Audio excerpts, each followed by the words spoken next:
Hi friends, welcome to create అమ్మ చేతి వంట ఛానల్. మనం ఈరోజు దొండకాయ టమాటా కర్రీ చేసుకుందాము. ఇది అన్నంలోకైనా చపాతీలోకైనా చాలా బాగుంటుంది. మనం స్టవ్ పైన స్టీల్ కుక్కర్ అండి, నేను మొన్ననే ఆర్డర్ పెట్టాను. 3 సెట్స్ వచ్చాయి. 2 లీటర్స్, 3 లీటర్స్, 5 లీటర్స్. బాగుంది కదండి కుక్కర్. స్టవ్ పైన కుక్కర్ పెట్టుకొని ఆయిల్ వేసుకొని, నేను స్టవ్ పైన ప్యాన్ పెట్టుకున్న తర్వాతనే అన్నీ కట్ చేసుకుంటా. అది నా అలవాటు. ఆయిల్లో ఆవాలు, జీలకర్ర వేసుకుందామండి. ఆయిల్లో వాటర్ ఉన్నాయి. చిటమంటుంది. అది మీద పడకుండా చూసుకోవాలి కదా అండి. అందుకోసమే అది క్యాప్ అడ్డం పెట్టా.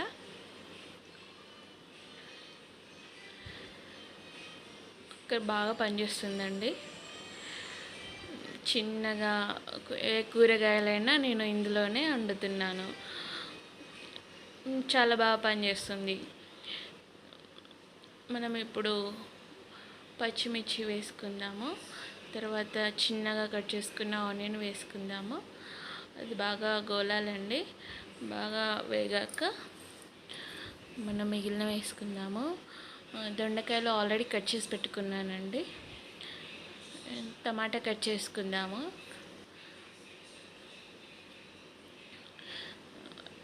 ఇలా బాగా కలుపుకోవాలండి. మంట హై ఫ్లేమ్లో ఉంచాలండి.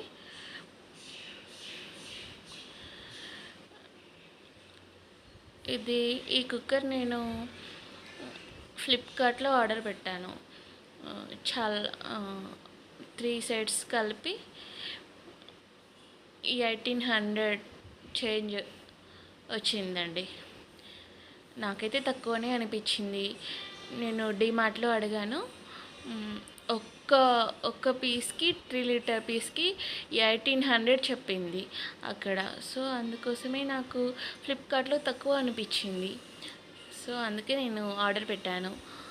బాగా పనిచేస్తుంది. ఇక్కడ 3 సెట్స్ జస్ట్ 1800 చేంజ్.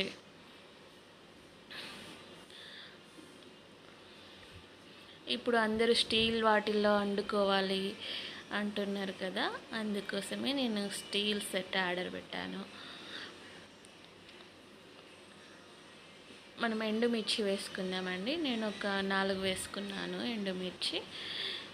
ఇలా కత్తెరతో కట్ చేసుకొని వేసుకుంటానండి. అన్నీ స్టవ్ పైన ప్యాన్ పెట్టిన తర్వాతనే చూసుకుంటాను నేను. కట్ చేయడం, ఆనియన్, మిర్చి అన్నీ కట్ చేయడం కూడా స్టవ్ పైన ప్యాన్ పెట్టిన తర్వాతనే కట్ చేసుకుంటాను. మనం ఇప్పుడు పసుపు వేసుకుందాము.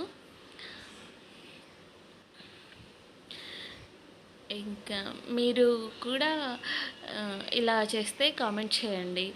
అంటే స్టవ్ పైన ప్యాన్ పెట్టుకున్న తర్వాతనే కట్ చేసుకోవడము, ఇలా ఫాస్ట్గా కట్ చేసుకోవడము, మీకు కూడా ఈ హ్యాబిట్ ఉంటే కామెంట్ చేయండి.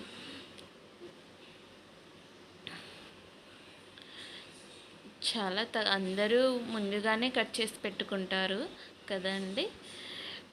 చాలా తక్కువ స్టవ్ పైన ప్యాన్ పెట్టి కట్ చేసుకునే వాళ్ళు. ఇప్పుడు పసుపు వేసుకుందామండి. పసుపు తర్వాత మనము మంచిగా కలుపుకొని దొండకాయలు వేసుకుందామండి.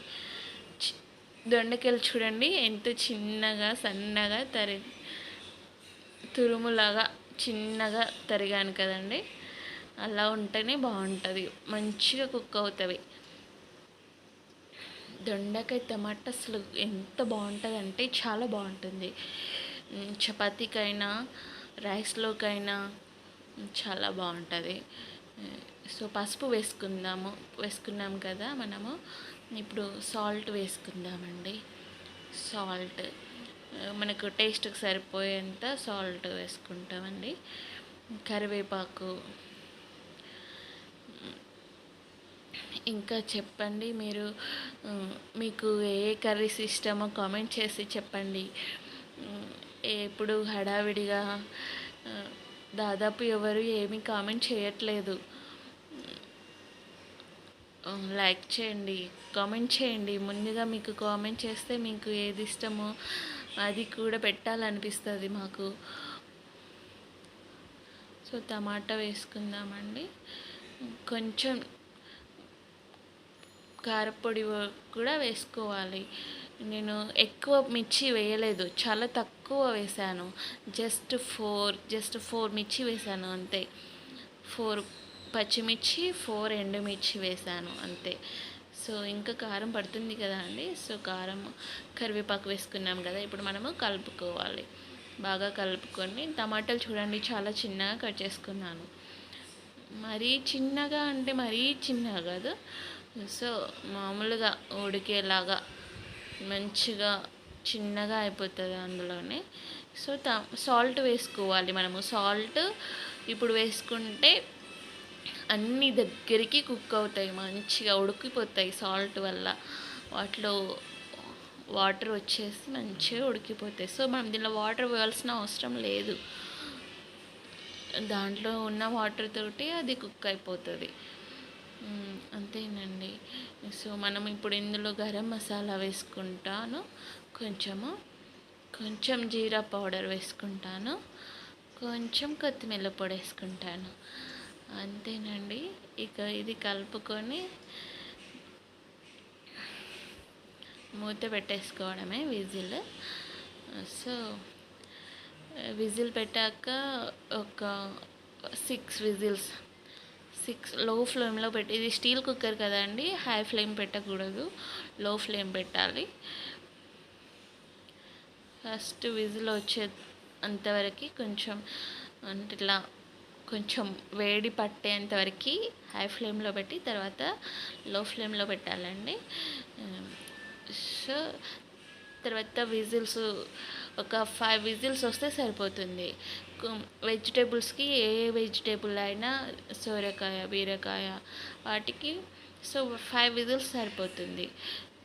5 విజిల్స్ వచ్చాక స్టవ్ ఆఫ్ చేస్తే సరిపోతుందండి. సో చాలా బాగుంటుందండి దొండకాయ టమాటా. కలర్ఫుల్గా కూడా ఉంటుంది. మామూలుగా కొంతమందికి రెడ్ కలర్ అంటే కారపొడితో చేసిన వంటలు ఇష్టం ఉండదు. సో ఇది మాత్రం చాలా బాగుంటుంది. అసలు ఒక్క మెతుకు కూడా వదిలిపెట్టకుండా తినేస్తారు అన్నం మొత్తం. చాలా బాగుంటుంది, అంత బాగుంటుంది. సో నేను ఆల్రెడీ స్టవ్ ఆఫ్ చేశాను. సో విజిల్ ఆవిరి మొత్తం వెళ్ళిపోవాలి కదా, అందుకోసమే కాసేపు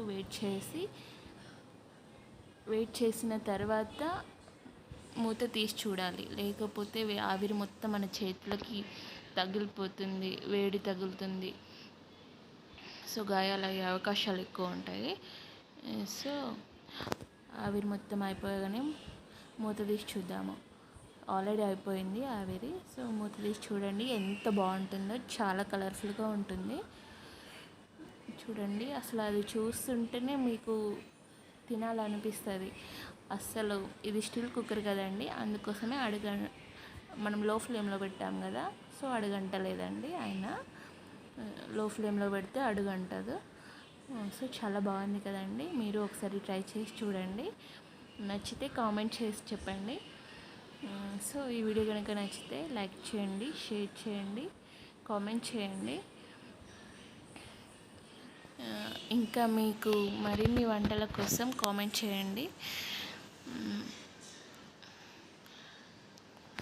Like, okay, thank you for watching this video. Bye bye.